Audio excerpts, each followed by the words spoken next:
Hey everyone, how's it going? Today, we're going to talk about something that a lot of people wonder about. How much time do you really need to spend at the gym? I'm talking about the time you dedicate each day. 40 minutes, 1 hour, 1.5, 2 hours. If you heard 2 hours and were surprised, don't worry, that's normal. But before anything, we need to understand a key point. If your goal is hypertrophy, in other words, building muscle mass, you should train the minimum necessary to get results. Let me repeat, the minimum necessary. The idea is to hit the gym to shock your muscles and tell them, grow. This means you don't need to spend hours and hours training. What often happens is that people end up staying too long at the gym for two main reasons. One of them is that they're just killing time, without any real focus on their workout.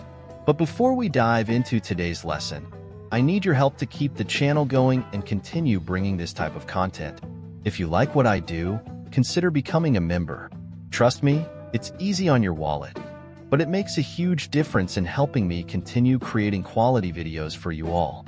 And if you're new here and want more videos like this, don't forget to subscribe to the channel, leave a like, and hit that notification bell. This way, YouTube knows this content is worth sharing with more people, and you won't miss any of the upcoming videos. Oh, and I have a goal of reaching 5,000 subscribers by the end of the year, so I'm counting on you. Let's do this. You know that person who just sits on the bench messing with their phone?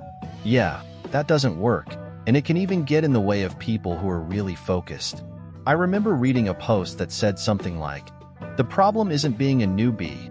The problem is being a newbie and getting in other people's way at the gym."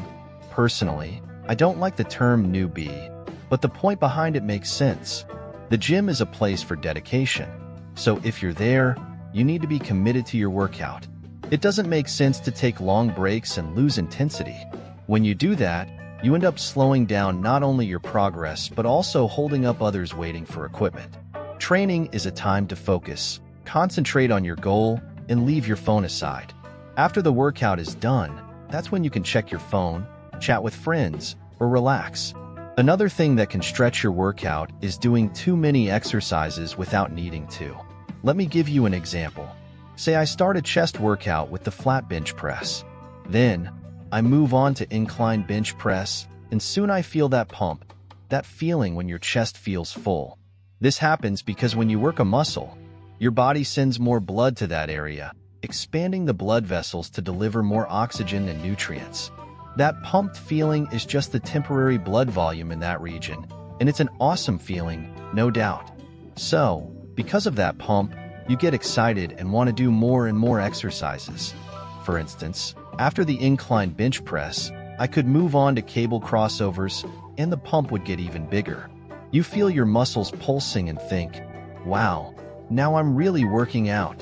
But the truth is, this can lead you to overdo it and extend your workout too much. The problem is that this pump sensation is temporary and doesn't mean you're building more muscle right then and there. It's just the blood flowing intensely to that area, and as cool as it feels, it's not what's going to bring long-term muscle growth. If you get carried away and keep adding exercises just to keep that feeling, you'll end up stretching your workout longer than necessary.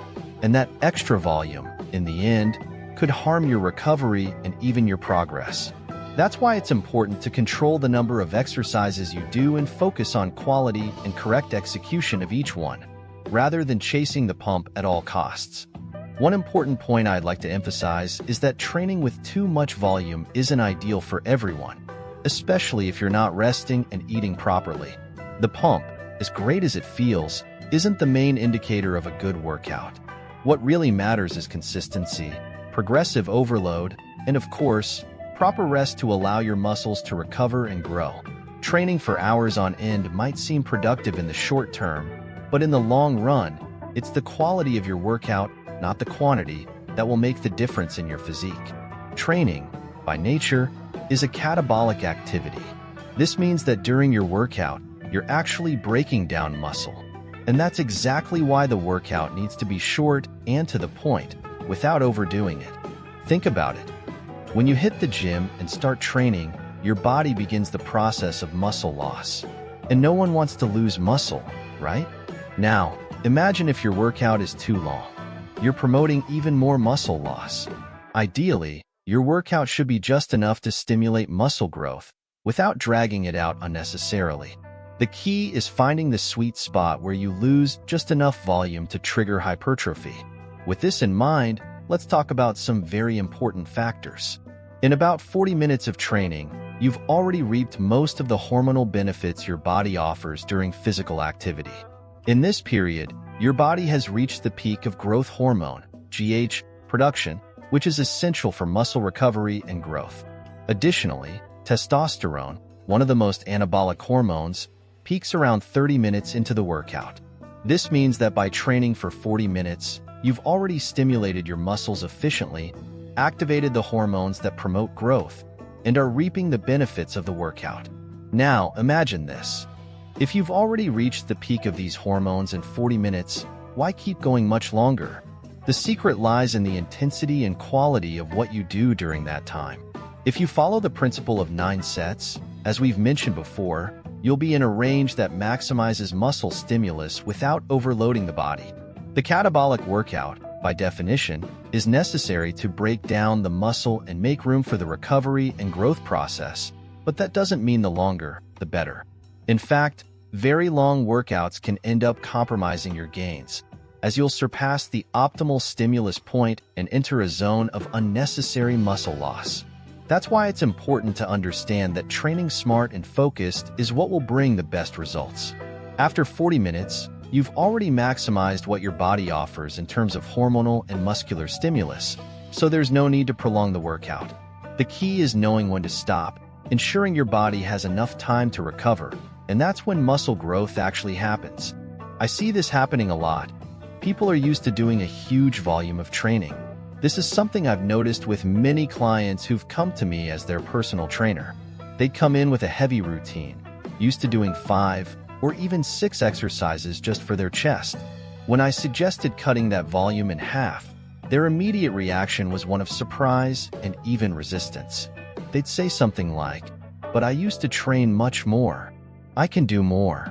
And sure, you might be able to do more, but the point isn't to do more just for the sake of it. The point is that we only need to stimulate the muscle, and that doesn't require a marathon of exercises. So, if you're used to doing a lot of exercises in your workout, it's normal to feel a bit weird at first when you cut back on the volume. It might even feel like you didn't train hard enough, that it wasn't enough. But the truth is, many times you've already hit the necessary stimulus to trigger muscle growth. The mentality that more is better can end up backfiring when it comes to training because the focus should be on quality and intensity, not the quantity of exercises. What happens when you do a high-volume workout is that you're not just tiring your muscles, but you may also end up hindering recovery, which is key for growth. When your workout is too long, you surpass the ideal stimulus point and enter a zone where the benefits start to decrease and the risk of catabolism, or muscle loss, increases. So, by reducing the number of exercises, we're focusing on efficiency, giving the necessary stimulus and then letting the body work to recover and grow. This might be a shock for those who are used to spending hours in the gym, but over time, you'll realize that this method is more sustainable and yields better results. One thing I find extremely important, and that often goes unnoticed, is workout intensity. This is a critical factor that can make all the difference in your results. Intensity and workout volume are directly related, and it's very common that when the intensity is low, people compensate by increasing volume. I see this happening all the time. For example, in my leg workout, I split it into 2 days. Why? I can't train all the muscles in my legs in a single day because the intensity is so high that I'm exhausted after just a few exercises. When I train quads, I do heavy squats followed by leg press. It's only 2 exercises, but with such high intensity that by the time I get to leg extensions, I'm already at my limit. Now, is that happening with you? Instead of adjusting the intensity, are you adding more and more exercises to your workout? Think about it. If I did squats or leg press without pushing myself to the max, I'd have the energy to continue and easily do another 7 or 8 exercises. But that's not the point. The idea is to put maximum intensity into each set, so that even a reduced number of exercises is enough to stimulate muscle growth. If you're feeling comfortable doing long workouts with lots of exercises, maybe the intensity is lacking in what you're doing. The solution often isn't to increase the quantity, but to improve the quality of what you're already doing. Ideally, you should aim for around 9 sets per muscle group in each workout. That may seem like too little at first, but if the intensity is high, you won't need more than that. An efficient workout doesn't need to be long, it needs to be effective. With 9 well-executed sets, you will have stimulated the muscle enough to promote growth. Spending hours in the gym doesn't mean you're training better. In fact, by prolonging the workout unnecessarily, you may be overloading your body, which can hinder recovery and limit your results. The key is to balance muscle stimulation with adequate rest time. So next time you're at the gym, pay attention to the intensity of your workout. Are you really pushing yourself to the max in each set? Could your workout be more efficient if you adjusted the intensity and reduced the volume? Remember, the key to muscle growth isn't spending hours in the gym, but doing what's necessary with focus and quality. Now, I want to hear from you. What do you think about adjusting the intensity of your workout? Do you believe this approach could improve your results? Drop your comment below. I'd love to know what you think about it. And of course, share this video with friends who could benefit from this content. Don't forget to leave that like. It helps me a lot to keep bringing videos like this for you. Plus, I'm aiming to reach 5,000 subscribers by the end of the year, and I'm counting on your help to hit that goal. Let's do this together.